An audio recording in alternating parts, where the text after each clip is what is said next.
With the majority of last year's production moving on for the Louisville linebacking core, there's a lot of questions that need to be answered. We will answer those on today's episode of the Locked On Louisville podcast. Stay tuned. You are Locked On Louisville, your daily podcast on the Louisville Cardinals. Part of the Locked On Podcast Network, your team every day. Hey, what's going on, everyone? Welcome into another episode of the Locked On Louisville podcast. I'm your host, Dalton Pence. I serve as a credential media member for Cardinal Sports Zone. I also do some PA announcing work for the university and various sports. I want to take this time to personally thank you all for making us your first listen of the day. Just a reminder, the Locked On Louisville podcast is free on all streaming services 5 days a week, your team every day. To conclude the month of June, we are continuing along in our Louisville football offseason positional preview series. This episode discussing the linebackers. We'll talk about why returning players like Ben Perry, Jaylin Alderman, TJ Quinn, and company need to step up. We'll also talk about the expectations for the newcomers, Stanquan Clark, Keith Brown, Gilbert Frierson, and then to conclude the show, we will predict the two-deep depth chart. So, as mentioned, through essentially every single positional preview installment of this series, we've talked about the changes for not only the coaching scheme, but the personnel on the field as well. And the linebacking core is going to be one of those that is really put to the test because of the amount of production that was lost from this past season to this offseason. Monty Montgomery, starting inside linebacker for multiple seasons, transfers to Mississippi. Dorian Jones started last year, was a projected starter this upcoming season. He goes to Cincinnati. Momo Sanogo, the transfer from Mississippi, who came in as a grad transfer before 2022, he went on to play professionally. So a lot of new faces to talk about on the inside portion of the linebacker position. Now, the outside will be, obviously Ben Perry at the star position. We'll discuss the star position here in just a second. And then you add a guy like Gilbert Frierson to the mix. But in terms of the inside linebackers, the vast perception of the position or where the position is at currently on June 30th is that the returners have to step up, because you don't have much coming in outside of Oregon linebacker Keith Brown and then four-star true freshman Stanquan Clark. It's going to be about the majority of these players stepping up. Guys like TJ Quinn, Jaylin Alderman, Jackson Hamilton, to be specific, and then you have guys like Ben Perry. Look, I'm going to be completely honest. I think Ben Perry is primed for stardom this upcoming season. Now, granted, you could say, well, Dalton, you've said that about multiple guys this season. Well, it's true. I truly do believe that. I do believe that there are multiple guys in this linebacking room that are going to see some pretty solid upgrades in production. I think that Ben Perry this past season, he sort of saw a breakout year in 2022. In 2021, played behind C.J. Avery, only had 4 tackles. And then in 2022, 43 total tackles, 31 of those solo. He had 3 pass deflections. What was key for the Cardinals is he originally entered the transfer portal and ended up taking his name out of the portal, announcing he was coming back to school. But it was going to be such a huge blow to the Louisville defense because he really turned the corner in 2022 to where 2023, it's like, okay, there's no telling how good of a player he can be in this system.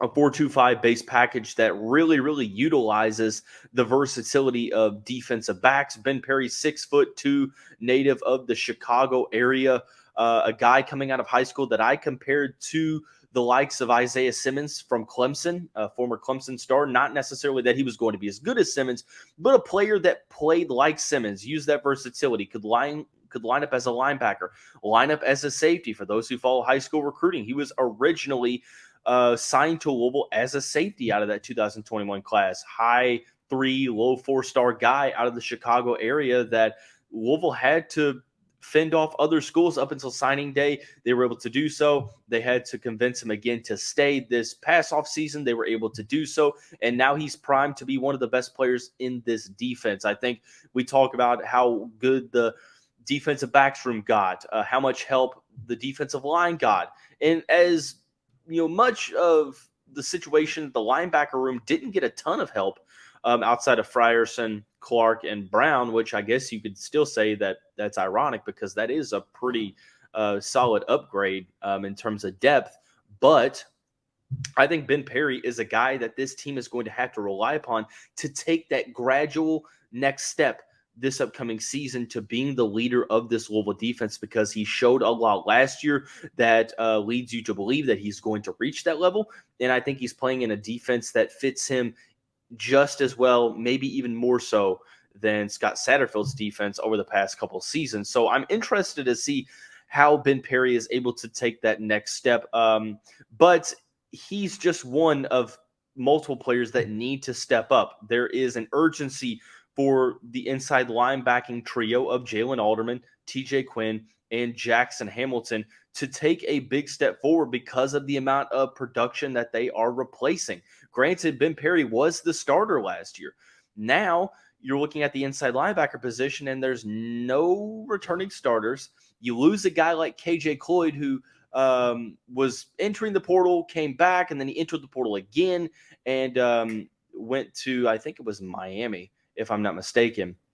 But he's a veteran guy from the JUCO ranks that's been with the program a couple of years that you at least thought was going to play a depth role, but could definitely compete for starting level snaps as well. So this is a huge loss, and I think it continually pushes the envelope that the three returning guys have to all three respectively take the next step. And it seems like, for what it's worth, in spring ball they're doing so. I think that TJ Quinn, like Ben Perry, the converted safety, transitioned his body and became an inside linebacker, played pretty well this past spring.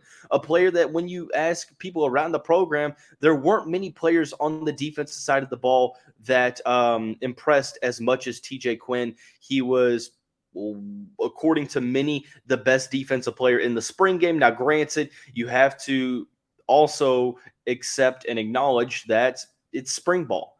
You're not going 100%. You're not going up against opposition from another team. So you have to take everything with a grain of salt, but it's encouraging to hear that TJ Quinn is taking that next step forward. You also have, Jaylin Alderman. Alderman really stepped up when Monty Montgomery went down in 2021, that third game of the season.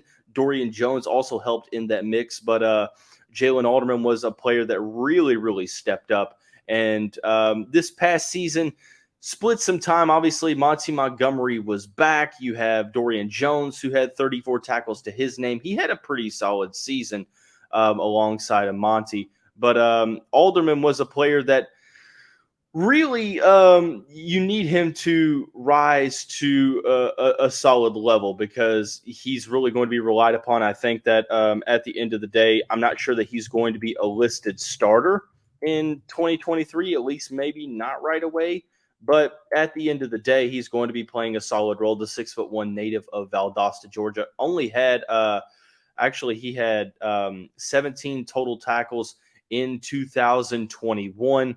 And then, not to mention, you have a guy like Jackson Hamilton. Jackson Hamilton is another player that saw his workload increase very slightly this past season. He only had 4 tackles, but has gotten impressive reviews this past spring. 6-foot native of Woodstock, Georgia, a guy that I was pretty high on coming out of high school because of his ability to cover sideline to sideline. And I think that that's something that allows you to sort of overall, be able to fill in that depth where needed. And I think that he's going to be a player that, although he might start later on down the depth chart, I still do think that this is going to be a situation to where Hamilton's going to be relied upon a ton.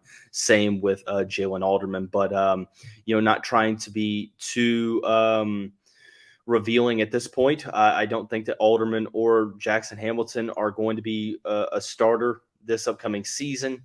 At least not to start the year on the week 1 depth chart. But I think that Alderman is a player that is going to be relied upon. But overall, and then not to mention, last but not least, certainly, Antonio Watts. Watts is a player who had to fight a very crowded depth chart and has shown some promise in the spring. Will play in that star position behind Ben Perry and Gilbert Frierson.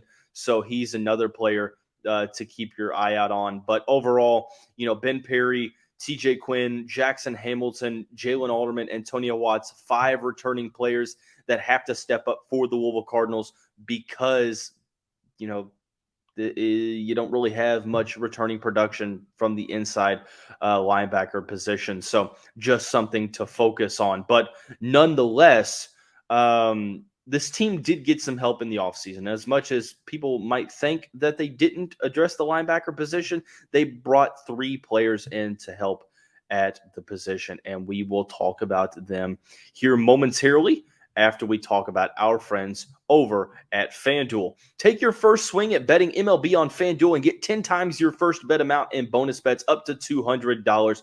That's right. Just bet $20, you'll land $200 in bonus bets, win or lose. That's $200 you can spend betting everything from the money line to the over-under to who you think is going to have the first home run, all on an app that's safe, secure, and super easy to use. Plus, when you win, you can get paid instantly. There's no better place to bet on all of the MLB action than FanDuel, America's #1 sportsbook. So sign up today.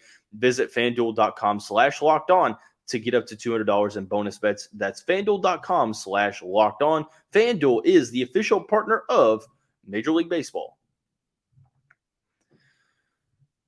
I think that the additions to the linebacker room are 3 that have really sort of gone under the radar. Well, 2 for certain, because I think that Stanquan Clark is a player that has been hyped up pretty accordingly, and for good reason, because of what he's done in spring ball, all that I think that he brings to the table. So I think that, the 3 players that Louisville has coming in to help the linebacking core, Stanquan Clark, Gilbert Frierson, and Keith Brown, all 3 are going to play a significant role. Spoiler alert, all 3 are in my 2 deep depth chart projections for the linebacker room. But let's start on the inside of the linebacker position. Obviously, Stanquan Clark is a player that, at the end of the day, true freshman. I have said time and time again that you have to be careful putting too high of expectations on true freshman linebackers, especially at the inside portion, the middle linebacker, the weak side middle linebacker, whatever may have you, because it is a position that's pretty hard to, learn in terms of the college game. You see a lot of highly rated 5-star freshmen come into college and they're just simply not ready to take the reins and start and play a ton at the inside linebacker position right away. It takes them a year or two. Not saying that's going to be the case here, because you never know. This is a player that could, play a significant role year 1. He could start year 1. I think he's going to play a pretty solid role. If this offseason currently has told me anything, is that Stanquan Clark is as ready to play as I could have hoped he would have been. Now, granted, you still have fall camp. You still have to go out on the field and produce. But from what I've heard from people around the program, you talk to, some national recruiting analysts. We just talked to a national recruiting analyst on the show pretty recently about South Florida recruiting and what he brings to the table, what Stanquan Clark brings to the table. And the message was essentially, look, Stanquan Clark was a player that escaped out of South Florida, that's not necessarily the best way to, he kind of, I don't even know how he slipped out of South Florida. Like, coaches let him leave, and there are people down in that area that are baffled that more more schools didn't go after them. So I wonder, how good of a player is he going to be? And that just makes you think. Brian Smith, the Locked On podcast national recruiting analyst, essentially said he admitted it. He was like, I told many scouts about this guy and that his recruiting was going to blow up, and schools were late to the party, and he ended up signing with Louisville, and that's a big loss for Sunshine State program. So I think that you're going to see Stanquan Clark at the very least to begin the season in the 2 deep, potentially playing more as the season goes along. It's okay to have solid, realistic expectations without putting too lofty of expectations or saying that he's not going to play, because he's going to play. He is going to be a guy that's going to make some pretty solid plays early on. And I think it could be reminiscent to the early days of Yasir Abdullah when he was more of a traditional linebacker rather than a pass rusher, hard-hitting linebacker that made some exciting plays before he took that next step in his development. So Stanquan Clark is a guy to definitely be focused on. Another player on the inside, the only true transfer portal addition in the inside department, Keith Brown, linebacker from Oregon, former highly rated 4-star player in his 2 seasons in Eugene.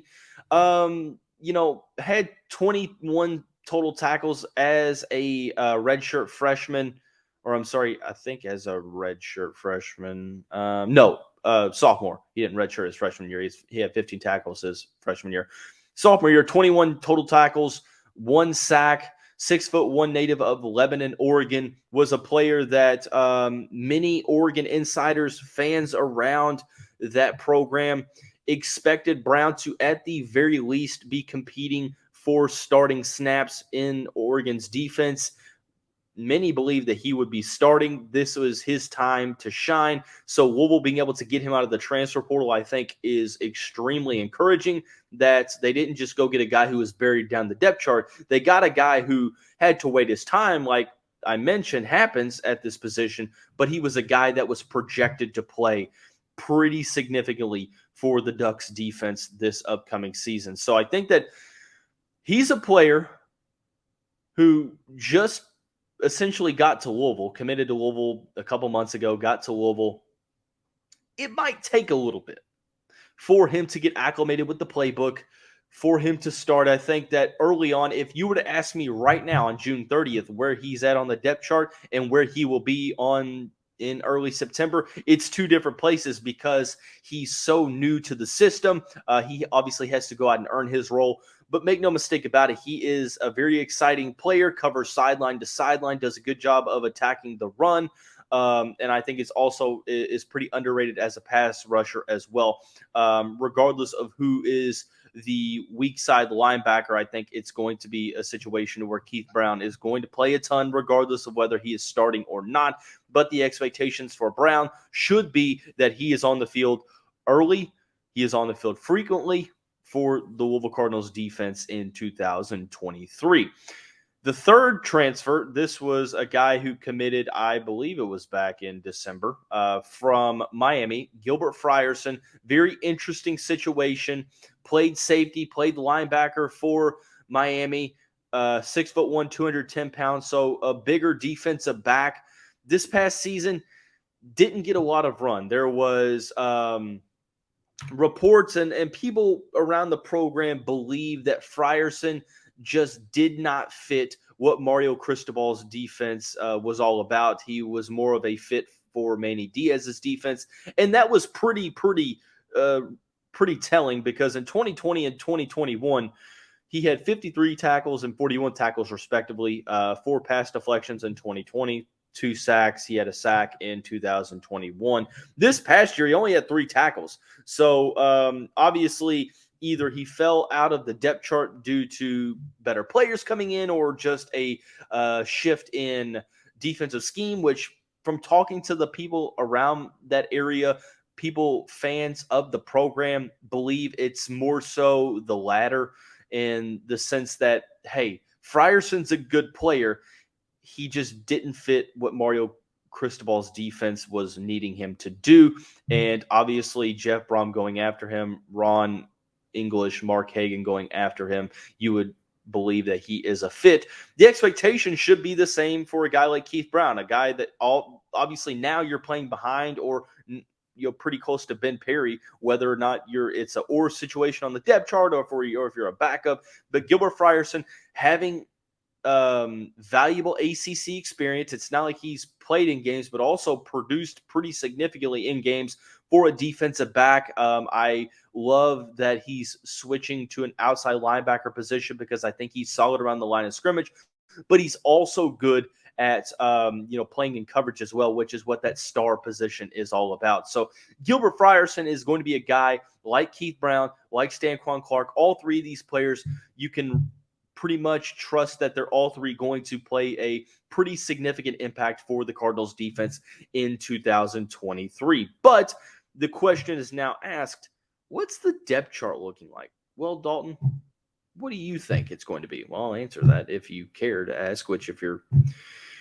watching this at this point, it shows that you're at least open to the idea of listening to me talk. I appreciate you all for making Locked On Louisville your first listen of the day. Just a reminder that the Locked On Louisville podcast is free on all streaming services, 5 days a week, your team every day.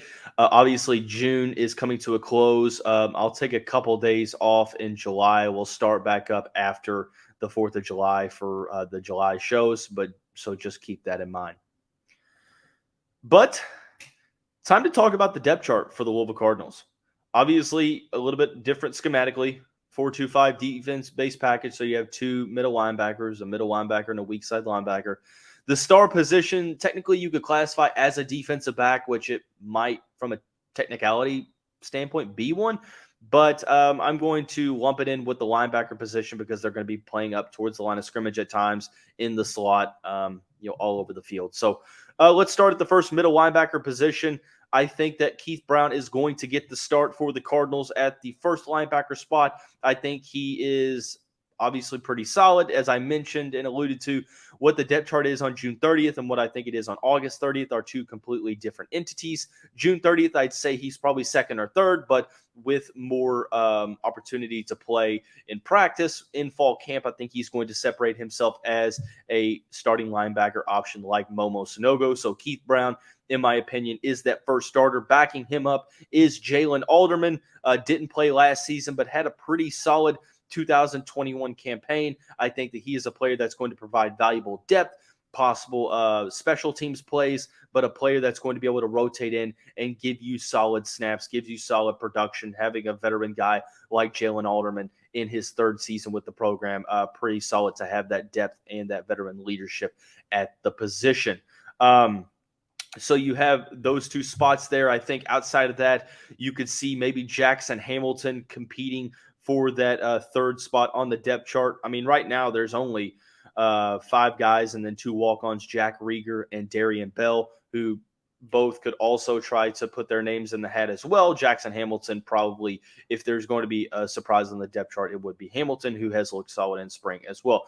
Weak side, I'm going to start with TJ Quinn, probably the most impressive linebacker of the group in spring practice. A player that has transformed his body, going from a safety to a linebacker, was always a hard-hitting guy coming out of Valdosta, Georgia. I think he's a guy that I would trust, having 18 tackles this past season with more opportunity, could see a pretty significant rise in production this upcoming year. TJ Quinn is my starter at this point in time heading into week 1. And then number 2 on the depth chart is true freshman Stanquan Clark. He has at this point solidified the hype, a guy that is going to be playing often, whether or not it's starting or not, a guy who's going to be rotating in and out, potentially like a Dorian Jones at times. Stanquan Clark is just a player that is going to be a menace for years to come for this Louisville defense, and I think ultimately a great situation to have 2 solid players at each position on the 2 deep with potential guys to back up after that. At the star position, no surprise here. Number 1 for me is Ben Perry. Could be the breakout star for this Louisville defense because of his ability to cover, his ability to do pretty solid things at the line of scrimmage. Redshirt sophomore who saw a pretty impressive jump in production between 2021 and 2022. He's the starter for me. And then you have Gilbert Frierson backing him up at the star position. A veteran from Miami, has played 4 seasons at the ACC level. 3 were very solid. Makes you feel good about what he's going to be able to bring to the table. Could you see situations to where he slides into the safety role at times? Potentially. Could you see situations to where both of those guys are on the field at the same time? I think that is an interesting opportunity, and it could be very well utilized with how well this program utilizes defensive backs versatility. Antonio Watts is the player that rounds up that depth chart as the third string. I think that, he's a guy that looks solid in the spring as well. I didn't want to go back and count how many times I've said he's a guy. I feel like Chris Collinsworth saying that. Well, here's a guy. But regardless, starters, Keith Brown, TJ Quinn, Ben Perry. The backups, Jaylin Alderman, Stanquan Clark, Gilbert Frierson, and then Antonio Watts, Jackson Hamilton, Jack Rieger, Darian Bell on the outside looking in, but could play some significant snaps. So that's going to wrap up this linebacker positional preview for the Louisville Cardinals. Everyone have a great day. Have a great end of June. Have a great 4th of July weekend. Be safe. Have fun. We'll see you right back here middle of next week.